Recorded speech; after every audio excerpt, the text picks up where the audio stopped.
ನಮಸ್ಕಾರ ವೀಕ್ಷಕರ, ಎಲ್ಲ ಮಹಿಳೆಯರ ಬಾಯಲ್ಲಿ ಬರ್ತಾ ಇರುವಂತದ್ದು 16ನೇ ಕಂತಿನ ಹಣ ಯಾವಾಗ ಜಮಾ ಆಗತ್ತೆ. ಸರ್ಕಾರ ಹೀಗೇಕ್ ಮಾಡ್ತಾ ಇದೆ, ಸರಿಯಾಗಿ ಹಣ ಹಾಕ್ತಾ ಇಲ್ಲ ಅಂತ ಹೇಳ್ಬಿಟ್ಟು. ಸೊ 16ನೇ ಕಂತಿನ ಹಣ ಈಗ ಬರ್ತಾ ಇರುವಂತದ್ದು. ಸೊ ನಾನ್ ಹೇಳ್ತೀನಿ ಯಾವ ದಿನ ಬಿಡುಗಡೆ ಆಗ್ತಾ ಇದೆ ಕನ್ಫರ್ಮ್. ಸೊ ಇದನ್ನ ನಾನ್ ನಿಮ್ಗೆ ಕ್ಲಾರಿಟಿ ಕೊಡ್ತೀನಿ. ಸೊ ವಿಡಿಯೋನ ಕೊನೆವರೆಗೂ ವಾಚ್ ಮಾಡಿ. ಈ ಒಂದು 16ನೇ ಕಂತಿನ ಹಣ ಯಾವ ದಿನದಂದು ಬಿಡುಗಡೆ ಆಗ್ತಾ ಇದೆ, ಲಕ್ಷ್ಮಿ ಹೆಬ್ಬಾಳ್ಕರ್ ಆಗಿರ್ಲಿ, ಸಿದ್ದರಾಮಯ್ಯ ಸರ್ ಅವರಾಗಿರ್ಲಿ ಏನ್ ಅಪ್ಡೇಟ್ ಅನ್ನ ಕೊಟ್ಟಿದ್ದಾರೆ, ಸೊ ಪ್ರತಿಯೊಂದನ್ನ ಈ ಒಂದು ವಿಡಿಯೋದಲ್ಲಿ ಚರ್ಚೆ ಮಾಡೋಣ. ಸೊ ಹಾಗಾದ್ರೆ ಸರ್ಕಾರದ ಬಳಿ ಹಣ ಇಲ್ಲ ಅಂತಾನು ಕೂಡ ಬಹಳಷ್ಟು ಜನ ಕಮೆಂಟ್ ಮಾಡಿದ್ರಿ.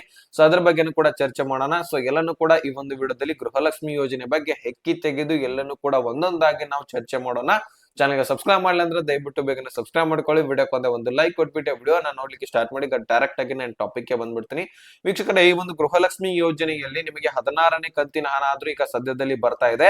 ಸೊ ಈಗಾಗಲೇ ಬರ್ಬೇಕಾಗಿತ್ತು, ಪ್ರಾರಂಭವಾಗಿ ಆಲ್ಮೋಸ್ಟ್ ಕ್ಲಿಯರ್ ಆಗಿರುವಂತಹ ಹಂತಕ್ಕೆ ಬರ್ಬೇಕಾಗಿತ್ತು, ಇನ್ನೂ ಕೂಡ ಜಮಾ ಆಗ್ಲಿಕ್ಕೆ ಪ್ರಾರಂಭನೇ ಆಗಿಲ್ಲ. ಸೊ ಹಾಗಾದ್ರೆ 17ನೇ ಕಂತಿನ ಹಣ ಕೂಡ ಇದೇ ತಿಂಗಳಲ್ಲಿ ಬರ್ಬೇಕಾಗಿದೆ. ಸೊ ಎರಡೆರಡು ತಿಂಗಳ ಹಣ ಇವರು ಕೊನೆಯದಾಗಿ ನಮ್ಗೆ ಯಾವ ರೀತಿಯಾಗಿ ಸ್ಪೀಡ್ ಹಾಕ್ತಾರೆ, ಹಣ ಹಾಕ್ತಾರೋ ಅಥವಾ ಇಲ್ವಾ ಅನ್ನುವಂಥದ್ದನ್ನ ನೋಡೋದಾದ್ರೆ, ನಮಗೆ ಬಂದಿರುವಂತಹ ಮಾಹಿತಿಯ ಪ್ರಕಾರ ಸದ್ಯಕ್ಕೆ ನಿಮಗೆ 16ನೇ ಕಂತಿನ ಹಣ ಆದ್ರೂ ಮಾತ್ರ ಬಿಡುಗಡೆ ಆಗಲಿದೆ ಅಂತೆ. ಹಣಕಾಸು ಇಲಾಖೆಯಿಂದ ಈಗಾಗಲೇ ಸದ್ಯಕ್ಕೆ ಹಣ ಬಿಡುಗಡೆ ಆಗಿದೆ. ನಿಮಗೆ ಈ ಒಂದು 16ನೇ ಕಂತಿನ ಹಣ 2400 ಕೋಟಿ ಮಾತ್ರ ಹಣ ಬಿಡುಗಡೆ ಆಗಿರುವಂತದ್ದು. 17ನೇ ಕಂತಿನ ಹಣ ಸದ್ಯದಲ್ಲಿ ಬರೋದಿಲ್ಲ. 16ನೇ ಕಂತಿನ ಹಣ ಸುಮಾರು ಒಂದು 20ನೇ ತಾರೀಕು ಅಥವಾ 15ನೇ ತಾರೀಕು ವರೆಗೂ ಕೂಡ ನಿಮಗೆ ಜಮಾ ಆಗ್ಲಿಕ್ಕೆ ಸ್ಟಾರ್ಟ್ ಅಂದ್ರೆ ಜಮಾ ಆಗತ್ತೆ. ಟೋಟಲಿ ಈ ಒಂದು 10ನೇ ತಾರೀಕು ಒಳಗಾಗಿನೇ ಬಿಡುಗಡೆ ಆಗತ್ತೆ. ಟೋಟಲಿ 15ನೇ ತಾರೀಕಿನ ತನಕ ನಿಮಗೆ ಜಮಾ ಆಗಿ ಕ್ಲಿಯರ್ ಆಗಿರತ್ತೆ ಅಂತ ಹೇಳ್ಬಿಟ್ಟು ಸ್ವತಃ ಲಕ್ಷ್ಮಿ ಹೆಬ್ಬಾಳ್ಕರ್ ಅವರು ಅಪ್ಡೇಟ್ ಅನ್ನ ಕೊಟ್ಟಿದ್ದಾರೆ, ಮಹಿಳಾ ಮತ್ತು ಮಕ್ಕಳ ಅಭಿವೃದ್ಧಿ ಇಲಾಖೆ ಸಚಿವರು. ಸೊ ಹಾಗಾದ್ರೆ ನೀವೆಲ್ಲರೂ ಕೂಡ ಸಹಕರಿಸಬೇಕು, ವೇಟ್ ಮಾಡ್ಬೇಕಂತ ಹೇಳಿದ್ದಾರೆ. ಸೊ ಆದಷ್ಟು ಈಗಾಗಲೇ ಸೈಕಲ್ ಪ್ರತಿ ತಿಂಗಳು ಕೂಡ ಒಂದು ಸೈಕಲ್ ತರ ಪ್ರೊಸೆಸಿಂಗ್ ನಡೀತಾನೆ ಇರತ್ತೆ. ಸೊ ಒಂದೊಂದ್ಸಾರಿ ಡಿಲೇ ಆಗತ್ತೆ, ಅದಕ್ಕೇನ್ ಪ್ರಾಬ್ಲಮ್ ಇಲ್ಲ. ಒಂದೊಂದ್ಸಾರಿ ಡಿಲೇ ಆಗತ್ತೆ, ಲೇಟ್ ಆಗತ್ತೆ. ಆದ್ರೆ ನೀವ್ ಅಂತ ಇರುವಂತದ್ದು ಏನಪ್ಪಾ ಅಂದ್ರೆ, ಬಹಳಷ್ಟು ಜನ ಸರ್ಕಾರದ ಬಳಿ ಹಣ ಇಲ್ಲ. ಈಗಾಗಲೇ ಹಣ ಇದ್ರೆ ಸಾರಿಗೆ ಇಲಾಖೆದು ಕೂಡ ಹಣ ಕೊಡ್ತಾ ಇತ್ತು. ಸುಮಾರು 4 ಕೋಟಿ ಹಣ ಆದ್ರೂ ಕೊಡ್ಬೇಕಾಗಿರುವಂತದ್ದು. ಸೊ ಅದನ್ನೆಲ್ಲನೂ ಕೂಡ ಈಗಾಗಲೇ ಕೊಟ್ಟಿರ್ತಿತ್ತು. ಅದರ ಬದಲಾಗಿ ಟಿಕೆಟ್ ದರವನ್ನ ಹೆಚ್ಚಳ ಮಾಡಿದ್ದಾರೆ. ಹಾಗೂ ಇವೆಲ್ಲ ಯೋಜನೆಗಳಲ್ಲಿ ಹಣವನ್ನ ಹೆಚ್ಚಳ ಮಾಡಿ ನಮ್ಮ ಹಣವನ್ನ ನಮಗೆ ಕೊಡೋದಾಗಿದ್ರೆ, ಈ ಒಂದು ಯೋಜನೆಗಳಾದ್ರೂ ಯಾಕೆ, ಈ ಒಂದು ಯೋಜನೆಗಳನ್ನ ಬಂದ್ ಮಾಡಿದ್ರೆ ಒಳ್ಳೇದು. ತಮ್ಮ ತಪ್ಪುಗಳನ್ನ ಒಪ್ಕೊಂಡು ತಾವು ಕೊಟ್ಟಿರುವಂತಹ ಒಂದು ಭರವಸೆಗಳನ್ನ, ಇದು ಗ್ಯಾರಂಟಿಗಳನ್ನ ನಮ್ಮ ಹತ್ರ ಕೊಡ್ಲಿಕ್ಕೆ ಆಗೋದಿಲ್ಲ, ನಮಗೆ ನೀಗೋದಿಲ್ಲ ಅಂತ ಹೇಳ್ಬಿಟ್ಟು ಒಪ್ಕೊಂಡು ಬಿಟ್ರೆ ಬಹಳಷ್ಟು ಒಳ್ಳೇದಂತ ಹೇಳ್ಬಿಟ್ಟು ಬಿಜೆಪಿ ನಾಯಕರು ಕೂಡ ಅಪ್ಡೇಟ್ ಅನ್ನ ಕೊಡ್ತಾ ಇರುವಂತದ್ದು. ಅಂದ್ರೆ ಬಿಜೆಪಿ ನಾಯಕರು ಕೂಡ ಆಕ್ರೋಶವನ್ನ ವ್ಯಕ್ತಪಡಿಸ್ತಾ ಇದ್ದಾರೆ. ಯಾಕಂದ್ರೆ ಈಗಾಗಲೇ ಕೊಡ್ತೇವಂತ ಹೇಳ್ಬಿಟ್ಟು ಈಗ ಜನರಿಂದನೇ ಲಪ್ಟಾಯಿಸ್ಕೊಂಡು ಮತ್ತೆ ಜನರಿಗೆ ಕೊಡ್ತಕ್ಕಂತಹ ಒಂದು ಸ್ಕೀಮ್ಸ್ ಗಳನ್ನಾದ್ರೂ ತೆಗೆದುಕೊಂಡು ಏನ್ ಮಾಡೋದು ಅಂತ, ಪ್ರಯೋಜನ ಏನು? ಜನರಿಗೆ ಹಾಗೆ ಕೊಟ್ಟಿದ್ರೆ ಬೇರೆ ಮಾತು. ಅದೇ ರೀತಿ ಈಗ ಜನರಿಂದನೇ ಹಣವನ್ನ ವಸೂಲಿ ಮಾಡಿ ಜನರಿಗೆ ಕೊಡ್ತಾ ಹೋದ್ರೆ ಇದರಿಂದ ಮತ್ತೆ ಏನು ಉಪಯೋಗ ಅಂತ ಹೇಳ್ಬಿಟ್ಟು ಬಿಜೆಪಿ ನಾಯಕರು ಒಂದು ಅಪವಾದವನ್ನ ಹೊರಡಿಸ್ತಾ ಇದ್ದಾರೆ. ಇಲ್ಲಿ ನಾವು ಕಾಣ್ತಾ ಹೋದ್ರೆ ನಿಜ ಅನ್ಸುತ್ತೆ, ಒಂದು ಕಡೆ ನೋಡಿದ್ರೆ ನಿಜ ಅನ್ಸುತ್ತೆ. ಯಾಕಂದ್ರೆ ಬೆಲೆ ಏರಿಕೆಗಳು ಪ್ರತಿಯೊಂದರಲ್ಲಿ ಬೆಲೆ ಏರಿಕೆ ಆಗ್ತಾ ಇರುವಂತದ್ದು. ಪೆಟ್ರೋಲ್ ಡೀಸೆಲ್ ಬೆಲೆ ಏರಿಕೆ ಆಯ್ತು, ಮೊದಲನೇದಲ್ಲಿ ಹಾಲಿನ ಬೆಲೆ ಕೂಡ ಏರಿಕೆ ಆಗಿದೆ.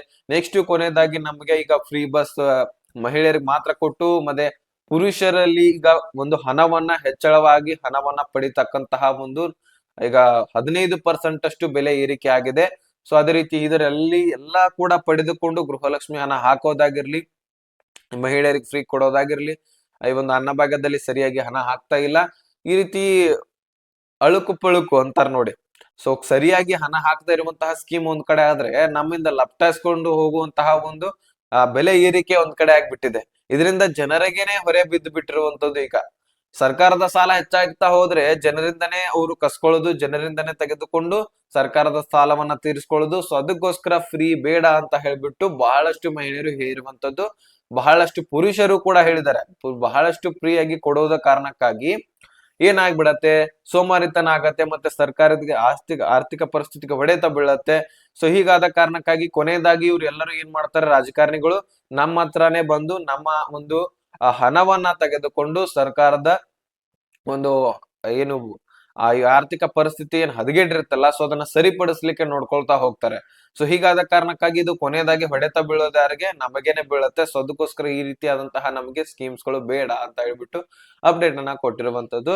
ಸೊ ನೋಡೋಣ, ನಾವ್ ವೇಟ್ ಮಾಡಿ. ಈಗ 10ನೇ ತಾರೀಕು ಒಳಗಾಗಿ ಬಿಡುಗಡೆ ಮಾಡ್ತೇವೆ ಅಂತ ಹೇಳಿದಾರೆ. ಸೊ ಅಲ್ಲಿವರೆಗೂ ಕೂಡ ಕಾಯೋಣ. ಒಂದು ವೇಳೆ ಬಿಡುಗಡೆ ಮಾಡ್ಲಿಲ್ಲಪ್ಪ ಅಂದ್ರೆ ಮತ್ತೆ ನೀವ್ ಏನ್ ಮಾಡ್ಬೇಕು, ಮಹಿಳೆಯರು ಆಕ್ರೋಶ ವ್ಯಕ್ತಪಡಿಸ್ತಾರೆ, ಮಾಡಿದ್ರೆ ಪ್ರತಿಭಟನೆ ಮಾಡಿದ್ರೆ ತಾವೇ ಹಣವನ್ನ ಹಾಕ್ಲಿಕ್ಕೆ ಪ್ರಾರಂಭಿಸ್ತಾರೆ.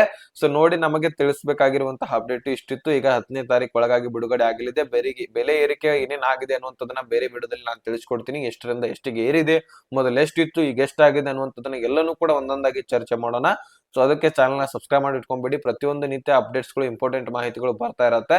ಸೊ ಇಷ್ಟು ಅಪ್ಡೇಟ್ ಅರ್ಥ ಆಗಿದ್ರೆ ಲೈಕ್ ಮಾಡಿ, ನಿಮ್ಮ ಸ್ನೇಹಿತರಿಗೆ ಶೇರ್ ಮಾಡಿ, ಸಬ್ಸ್ಕ್ರೈಬ್ ಮಾಡೋ ಮತ್ತೆ ಮುಂದಿನ ಮಾಹಿತಿ ಸಿಗೋಣ. ಅಲ್ಲಿ ತನಕ ಬಾಯ್, ಫ್ರೆಂಡ್ಸ್.